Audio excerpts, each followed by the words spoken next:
Bi juma ye seliba kalo tile 19 ijira bakile kɛmɛ naani ani bi naani naani teliya ma filɛbagaw Mali kɔnɔ Mali ko kan assalamu alaikum ni aw ka kunnafoni wagati selen ye minnu bakurubaw filɛ. Cɛmancɛ fanga ɲɛmaa Colonel Asimi Goita ale ye ministre kɔrɔ minnu bɔra gouvernement kɔnɔ ka u bisimila a dagayɔrɔ la yaasa ka waleɲumandɔn foli kɛ u ye a yɛrɛ ta fo ka taa se jamana kɔnɔdenw ta ma. Produit minnu bɛ yen nɔ ni olu dɔw tɛ yamaruya kɔnɔna la walima minnu yɛrɛ ɲɛnaminimafɛnw ye ni olu kasabi yɛrɛ bɛ taa jɔ fo CFA wari miliyari 2 ani miliyɔn 800 bɔyɔngo la olu yɛrɛ bɛɛ lajɛlen yɛrɛ kɔni jenina office central des stupéfiants fɛ. Kenya polisilakaw u ye maa 20 bɔyɔngo ka olu yɛrɛ kɔni bɔnɛ u ni na minnu ni u yɛrɛ kɔni nɔminɛlen don ka kɛ ko u ye bamaci wale kɛba jɛkulu ma Shebabu maa dɔ ye.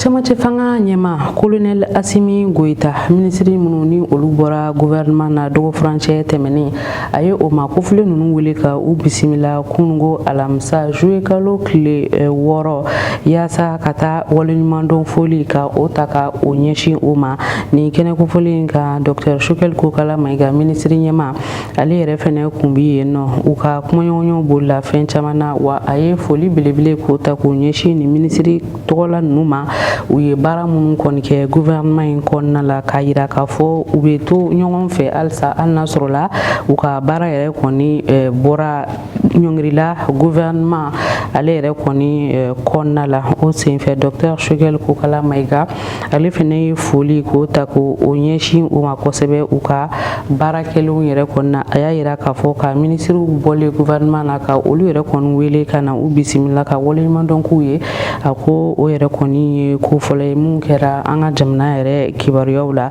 a ko o yɛrɛ de bɛ Mali kura yɛrɛ kɔni ko fɔ a nimisi wasara ni o waleya in ye cɛmancɛ fanga maa ɲɛmaa fɛ kosɛbɛ. MINUSMA ka tagali o bɛ daw la halisa ka sabu kɛ fɛn min ye Adama Jabate ni ale ye politiki nasira fɛ jateminɛlikɛlaba ye ale yɛrɛ kɔni a ka miirinataw di o kan a y'a yira k'a fɔ MINUSMA kun nakun tɛ yaasa ka na lakana sabati u nakunba yɛrɛ kɛra yaasa ka na basigibaliya yɛrɛ kɔni tɔ ɲaɲa anw ka jamana kɔnɔna la. Adama Jabate ni ale ye jateminɛlikɛlaba ye politiki sira yɛrɛ kɔni fɛ anw ka jamana kɔnɔ n'u b'a fɔ a ma ko géopolitologue ale kɔni y'a yira k'a fɔ ko MINUSMA ka tagali ka bɔ anw ka jamana kɔnɔ ko a kɛra malidenw yɛrɛ de fɔlɔfɔlɔ ka laɲini yɛrɛ kɔni yanni jamana ɲɛmaaw yɛrɛ kɔni k'u cɛsiri MINUSMA ka tagali yɛrɛ kɔni na a y'a yira k'a fɔ ko MINUSMA ma dɛmɛ foyi lase an ka fintigilakaw ma banbacimaw yɛrɛ kɔni kɛlɛli la ko n'i y'a jateminɛ ko MINUSMA Barkan fo ka taa se Task Force Takuba yɛrɛ kɔni ma ko nunu bɛɛ lajɛlen kɔni kɛra kulu de kulu minnu yɛrɛ kɔni tun bɛ banbacimaw de kɔni kɔkɔrɔma don wa ko o de kɔni kɔnɔna la ko o prévu caman bɛ an ka gouvernement maaw yɛrɛ kɔni bolo dalacɛli tɛ prévu minnu yɛrɛ kɔni na o de la fɛn min an ka lakana ministre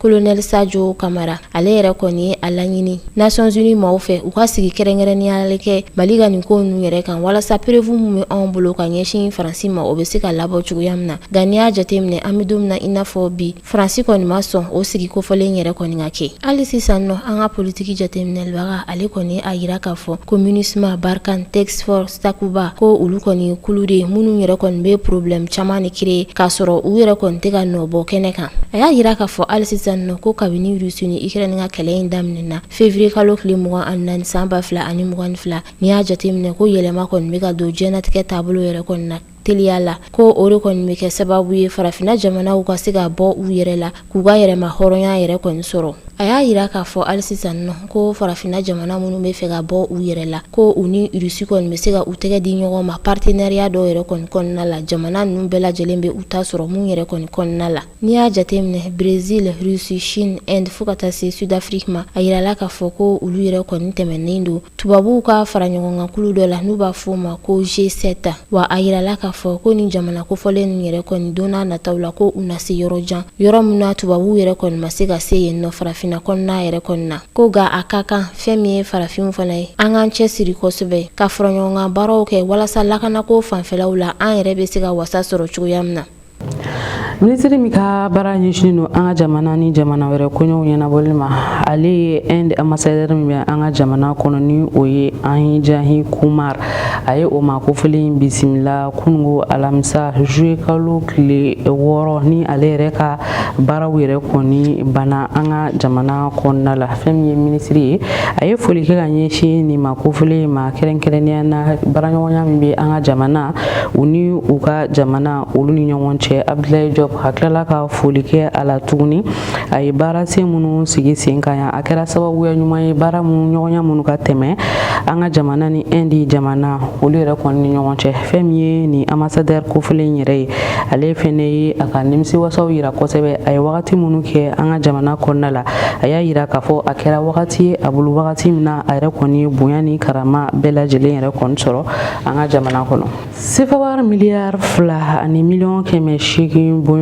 o yɛrɛ de kɔni ye kasabi ye a yirala k'a fɔ kasabi min kɔni o yɛrɛ kɔni de kun bɛ minɛnw kunkɔrɔ minɛn minnu bɛ yen nɔ ni olu yɛrɛ kɔni dɔw yamaruyalen tɛ sariya nasiraw fɛ minɛn dɔw don fɛnɛ minnu ni olu ye furaw ye ɲɛnaminimafɛnw fɛnɛ b'u la minnu ni olu tɛ sariya ka sira kan olu bɛɛ lajɛlen o de kɔni jenina office central de stupéfiant fɛ ni o ye jɛkulu ye min sigilen don ɲɛnaminimafɛnw olu kɛlɛli kama a kɛra Diyo Kati ale yɛrɛ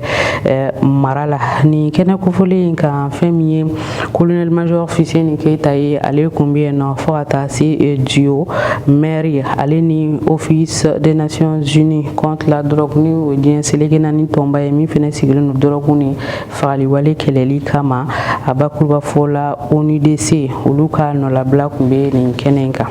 An ka jamana kɔnɔ jɛkulu min sigilen don ɲɛnaminifɛnw kɛlɛli ma o jɛkulu olu ye cɛsiriba kɛ ka sabu kɛ u bolo dala ɲɛnaminifɛn caman kan. Ɲɛnaminifɛn ninnu n'i y'a ta k'a lajɛ min bɛ wele ko cocaïne o kilogramme 24 ani kɔ u y'o sɔrɔ ka minɛ a bayɛlɛmalen don ka kɛ bɔnbɔn kurumani suguya dɔ fana ye o y'o 47 sɔrɔ ka minɛ a jiman suguya dɔ fana bɛ o 570 o sɔrɔla ka minɛ. Ɲɛnaminifɛn min bɛ n'a bɛ wele ko héroïne o gramu 227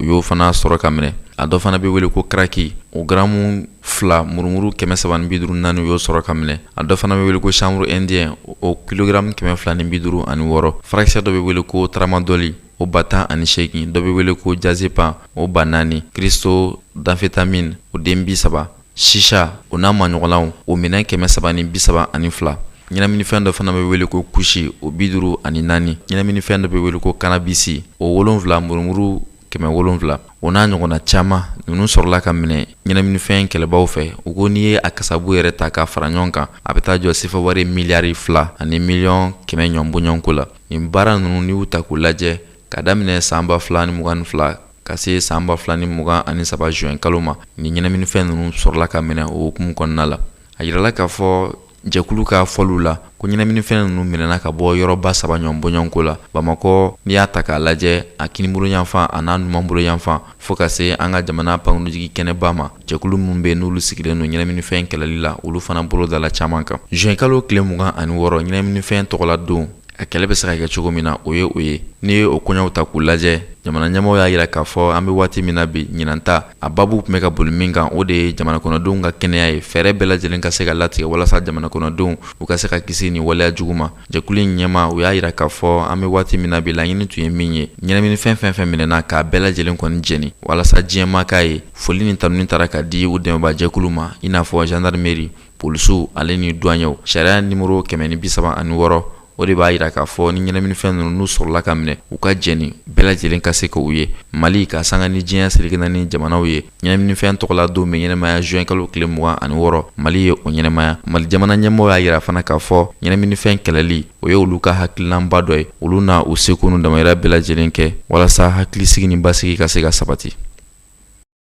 Bamakɔ commune 1 kɔnɔna la yɛrɛla k'a fɔ ko dɔgɔtɔrɔso privé 8 bɔɲɔgɔnko u yɛrɛ kɔni ye o de datugu minnu ni a yɛrɛla k'a fɔ ko u yɛrɛ kɔni tɛ sariya yɛrɛ ka bolo kan mais kalo tɛmɛnen ninnu na jateminɛlikɛlaw kɔni ye sɛgɛsɛgɛli boli ni dɔgɔtɔrɔso kofɔlen ninnu yɛrɛ kɔni kan commune 1 kɔnɔna la u ka jaabiw bɔlen kɔni ye a yira k'a fɔ ko ni dɔgɔtɔrɔso ninnu tɛ sariya ka sira kan o kama u datugura. Commune 1 district kɔnɔna la Bamakɔ ko faba la a yirala k'a fɔ ko ɲɛfurakɛyɔrɔ hakɛya min yɛrɛ kɔni bɛ yen nɔ ni jamana ɲɛmaaw ka yamaruya ɲɛsina ko ka olu datugu a bɛ tali kɛ ɲɛfurakɛyɔrɔ 8 bɔɲɔgɔnko de kɔni ma o kɔnɔna la 7 bɔɲɔgɔnko bɛ olu yɛrɛ kɔni datugura pepewu an ka jamana tigilamaw yɛrɛ kɔni fɛ a kɔni yirala k'a fɔ ko n'i y'a nin yɔrɔ kofɔlen nin datugura ko barisa ko sɛbɛn dɔw bɛ mun tɛ yɔrɔtigiw yɛrɛ kɔni bolo o sɛbɛn bɛ tali kɛ sariya sɛbɛn dɔ de la ni o ye ordre de mission numéro 11/2023/MSDS-IS n'ale yɛrɛ bilala sen kan mɛ kalo tile 17 san 2023 ale kɔni ɲɛsinen don mun ma o de ye k'a lajɛ n'o y'a sɔrɔ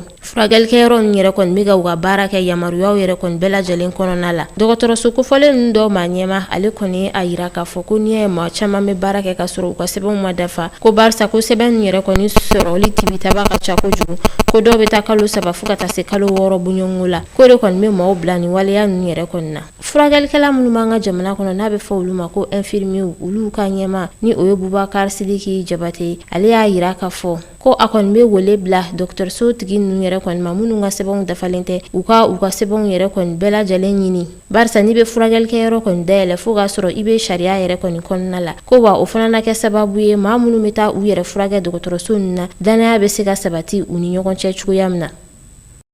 Biennale artistique et culturelle ale baaraw nu donna kunungo alamisa wulafɛ yan fanw fɛ camancɛ fanga ale gouvernement ɲɛma Choguel Kokala Mayiga fɛ mɔptikaw fɛ yen nɔ kɛrɛnkɛrɛnnenya na stade Barima Bokoum o yɛrɛ kɔnɔna la nin kɛnɛ kofɔli min kan fɛn min an ka jamana ale yɛrɛ région 19 délégation fo ka taa se Bamakɔtaw ma olu bɛɛ lajɛlen yɛrɛ kɔni bɛ ɲɔgɔn sɔrɔ yen nɔ invité kɛrɛnkɛrɛnnen ni o ye maa welele kɛrɛnkɛrɛnnen minnu bɛ nin kɛnɛ kan o ye Burkina Faso jamana yɛrɛ kɔni ye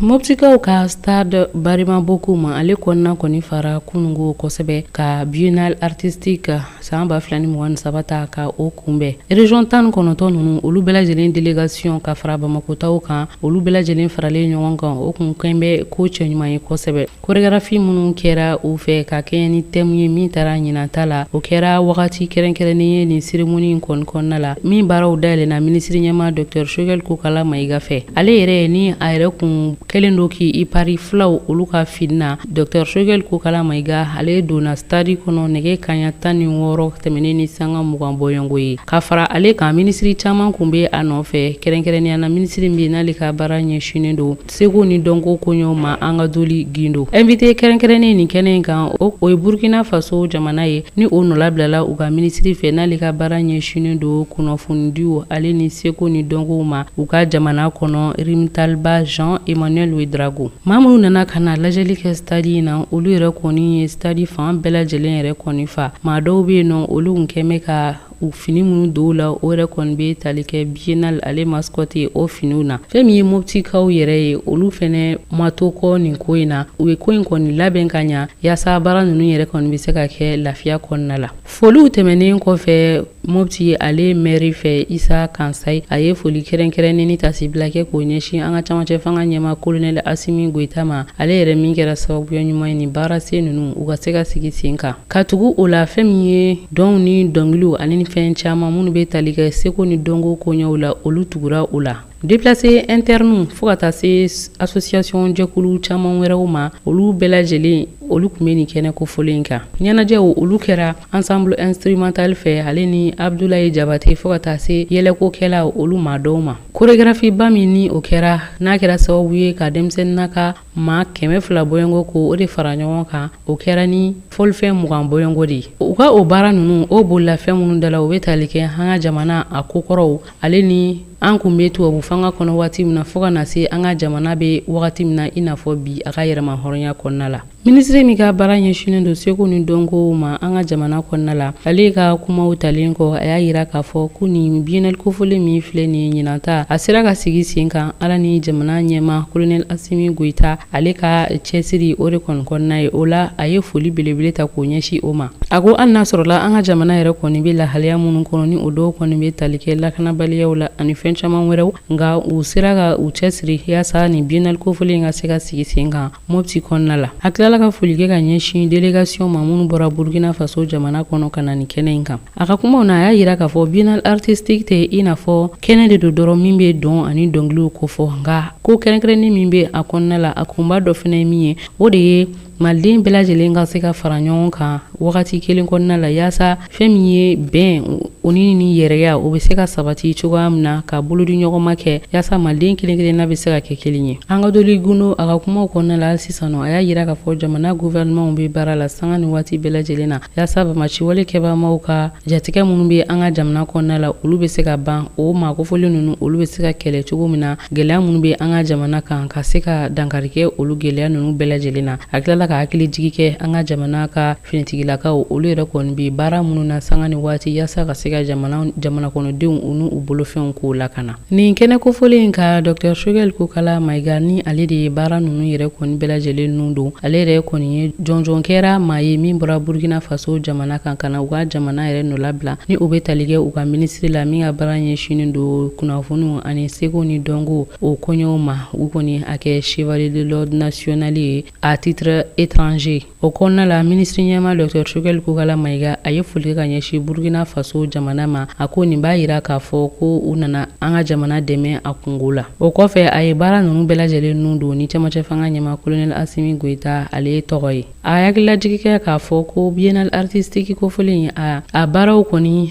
lakurakurayelen tuguni o sɔrɔla jamana kɔnɔdenw u ka miirina yɛrɛ kɔni senfɛ min kɛra Assise nationale de la refondation o senfɛ. O kɔfɛ a ye foli kɛ k'o ɲɛsin troupe bɛɛ lajɛlen ma minnu bɔra région ni Bamako olu kɔnɔna la. O kɔfɛ a tilala k'a yira tuguni k'a fɔ nin fara ɲɔgɔnkan in a sababuya ɲuman o fana dɔ bɛ bɔ finitigilakaw la minnu bɛ ka hadamadenw ni u bolofɛnw lakana. O kama a ye foli belebele kɛ ka ɲɛsin olu yɛrɛ fɛnɛ ma. A y'a yira k'a fɔ nin biennale kofɔlen a sigili sen kan o kun ye baara ye u bolo u sera ka baara minnu k'o sigi sen kan o kɔnɔna la o kɛra nimisi wasaba ye ale yɛrɛ bolo ni u bɛ nisɔndiya ni o ye. Ka hakililajigi kɛ k'a fɔ ko nin biennale artistique kofɔlen min n'a filɛ nin motikaw fɛ yen a bɛna to sen na fo ka taa se juillet kalo tile 16 nata ninnu ma.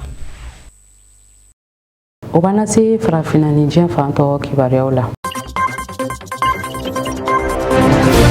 Sudan fanga nɔfɛ kɛlɛ a kɛra sababu ye ka maa miliyɔn 3 ɲɔgɔn bɔɲɔgɔnko bɔ u sigiyɔrɔ la kalo 3 kɔnɔna la. Diɲɛ selekana ni jɛkulutɔ min bɛ ni ale ka kunya bɛlen don maaw ka ko ma maa minnu bɛ n'u bɛ bɔ u ka jamanaw kan ka sanga ni lakanabaliya ye olu ye dantigɛli kɛ ka sanga ni nin ko ye. U ko maa miliyɔn 2 ani kila olu de jɛnsɛnlen don Sudan jamana yɛrɛ kɔnɔna la. Maa 170 ɲɔgɔn bɔɲɔgɔnko olu kɔni bolila ka taa u kalifa don u gɛrɛfɛ jamanaw la. Ni ye nin koɲa ta k'a lajɛ a yira k'a fɔ 100 sara la maa 40 ɲɔgɔn bɔɲɔgɔnko o bɛ Egypte jamana kɔnɔna la. Maa 28 o bɛ Chad jamana kɔnɔna la maa 21 o bɛ Sudan du Sud min ye Ethiopie jamana fana ye ka se Centrafrique jamana ma maa caman fana bɛ o kɔnɔna la. Jateminɛ ni sɛgɛsɛgɛliw y'a yira k'a fɔ maa 697 ani kɔ olu fana jɛnsɛnlen don u gɛrɛfɛ jamanaw kɔnɔna la 100 sara la 65. Ni ye nin koɲa ninnu ta k'u lajɛ ko ni maa ninnu bɛ gɛlɛyaba kɔnɔ an bɛ waati min na bi. Diɲɛ selekana ni jɛkulutɔn bolo fara ale fana y'a yira k'a fɔ kɛlɛ min bɛ Sudan ni waati in na n'a bɛ finitigilakaw yɛrɛ dama ni ɲɔgɔn cɛ kabini avril kalo tile 15 tɛmɛlen kɛlɛ in kɛra sababu ye maa caman kɔni bɛ minnu bɔnɛna u ni na wa maa caman fana bɛ minnu bɔlen bɛ u sigiyɔrɔ la wa olu kɔni bɛ gɛlɛya yɛrɛ kɔnɔ an bɛ waati min na bi. Kenya jamana kibaruyaw la u ka polisilakaw kɔni ye maa 20 ɲɔgɔn bɔɲɔgɔnko bɔnɛ u ni na siga yɛrɛ kun kɛra minnu na k'a fɔ min ye Mamudu Tulon ka tɔn ye n'a bɛ wele ko Shebab ko olu ka jɛkulu tɔnden dɔw don ka sababu kɛ ni maa ninnu kɔni taara sira da polisiw ɲɛ u ka marabolo la marabolo min wele ko Mandera n'o yɛrɛ bɛ Kenya yɛrɛ kɔgɔdu yanfan ni a kɔrɔ yanfan cɛ ka surunya Somali jamana la. Marifati mankanw kɔni bɛna polisiw ni jɛkulu maaw ni ɲɔgɔn cɛ a kɛra sababu ye polisiw kɔni sera ka maa 20 ani kɔ bɔnɛ u ni na n'i y'a kuɲaw ta k'u lajɛ fana marifa giriman caman sɔrɔla ka minɛ u bolo min ye maramafɛn caman fana o fana sɔrɔla ka minɛ maa ninnu bolo u bɔnɛnɛ u ni na sɛgɛsɛgɛliw kɔfɛ. Kalo tɛmɛlen Shebab maaw kɔni tun ye dantigɛli kɛ k'a yira k'a fɔ an bɛ waati min na bi waleya jugu caman bɛ ka kɛ Kenyakaw fɛ ko olu de nɔ don. Juin kalo tile 13 tɛmɛlen Kenya polisilaka 8 ɲɔgɔn bɔɲɔgɔnko bɔnɛna u ni na u ka marabolo la min wele ko Garissa u ka mobili dɔ kɔni yɛlɛlen mugu pɛrɛnta dɔ kan. Juin kalo tile 24 jamana kɔnɔden 5 fana olu kantigɛla ni waleya jugu dɔ fana senfɛ. N'i y'a hakilina ninnu ta k'u lajɛ Kenya polisilakaw ka se a jamana ɲɛmɔgɔw ma olu fana y'a yira k'a fɔ an bɛ waati min na bi dɔ de bɛ ka fara sɛgɛsɛgɛliw kan walasa maa de bɛ yen n'o bɛ nin jɛkulutɔ in na ka se ka olu ɲini ka boloda kɛ u kan. Afrique du Sud jamana ɲɛma Cyril Ramaphosa ale bɛ taamana RDC kaw fɛ a bɛ tile damadama bɔ ka sanga ni a ka o taali ye. A y'a yira k'a fɔ min ye sigikafɔ ye o na sabati. Congo Kinshasa jamana ɲɛma n'o ye Félix Tshisekedi ye ale ni Mahamudu Tuluw ka tɔnba min bɛ n'a bɛ wele ko M23 n'olu kɛlen don sababu ye ka lakanabaliya sabati RDC jamana kɔnɔna la a bɛ waati jan bɔ. Jalaki yɛrɛ bilen don Rwanda jamana ɲɛmaw fana kan k'a yira k'a fɔ olu de bɛ ka Mahamudu Tuluw ka tɔn in dɛmɛ n'o ye M23 ye. Cyril Ramaphosa ka taama in na ka na Congo Kinshasa ani Congo jamana ɲɛma Félix Tshisekedi u kɔni sigira ka barosigi kɛ. Barosigi in kɔnɔna la Cyril Ramaphosa a y'a yira k'a fɔ hakilina caman tɛmɛna olu ni ɲɔgɔn cɛ. A dɔ ye ɲɔgɔn faamuya min se ka sabati walasa furukufuruku ni lakanabaliya min bɛ M23 ale ni RDC jamana ɲɛmaw ni ɲɔgɔn cɛ o furukufuruku ni o kɛlɛ in bɛ se ka ban. Farafinna kɔrɔyanfan jamanaw ka fara ɲɔgɔn kan kulu olu fana y'a yira k'a fɔ u b'a fɛ sigikafɔ de ka kɛ ɲɔgɔn faamuya ka sabati maa ninnu ni ɲɔgɔn cɛ min bɛ se ka kɛ sababu ye ka se ka hakilisigi ni basigi la sabati. Nka Félix Tshisekedi kɔni ye min ɲɛfɔ a ko M23 n'i y'a ta k'a lajɛ Mahamudu Tuluw ka tɔn de don ale kɔni tɛna sɔn cogoya si la ka sigikafɔ sabati u ni ɲɔgɔn cɛ. Ka sabu kɛ nin jɛkulu in dɛmɛlen don Rwanda jamana ɲɛmaaw fɛ Félix Tshisekedi ka kɔrɔfɔw la a ko an bɛ waati min na bi olu na u seko n'u damayira bɛɛ lajɛlen kɛ ka se ka lakana sabati u ka jamana kɔnɔ. Algérie jamana ɲɛmaaw ye dantigɛli kɛ bi juma k'a yira k'a fɔ min ye dollar wari miliyɔn 30 ye ko u bɛna o de di Palestine jamana ma u ka se ka u ka dugu dɔ labɛn dugu min yɛrɛ bɛ wele ko Jenin ni Israël yɛrɛ finitigilakaw kɔni tun ye baara dɔ kɛ nin yɔrɔ kofɔlen na ni a bɛ wele ko lakana baara tile 2 ɲɔgɔn bɔɲɔgɔnko kɔnɔna la n'a kɛra sababu ye Palestine jamana kɔnɔden 13 o bɔnɛna o nin na maa 100 ni maa 20 olu jogila maa 20 olu jogilen don kosɛbɛ ale ni yɔrɔ caman bɛ minnu kɔni tiɲɛna ni ye nin koɲa ta k'a lajɛ Algérie jamana ɲɛma Abdelmadjid Tebboune ale ye dantigɛli kɛ k'a yira k'a fɔ dollar wari miliyɔn 30 olu kɔni bɛna o de di Palestine kaw ma u ka se ka nin dugu in labɛn n'o ye Jenin ye walasa dantɛmɛ wale min kɛra nin waati laban in na ka ɲɛsin u ka dugu kofɔlen ma u ka se ka u yɛrɛ dɛmɛ ka bɔ nin waleya jugu in kɔnɔ. Nini kɛra garisɛgɛ bi kunnafoniw na k'aw fo ka waleɲuman dɔn Mali kɔnɔ Mali kɔ kan teliya ta sugantili la ka kɛ ka kunnafoniw ta yɔrɔ ye aw k'an bɛn wagati wɛrɛ inshallah.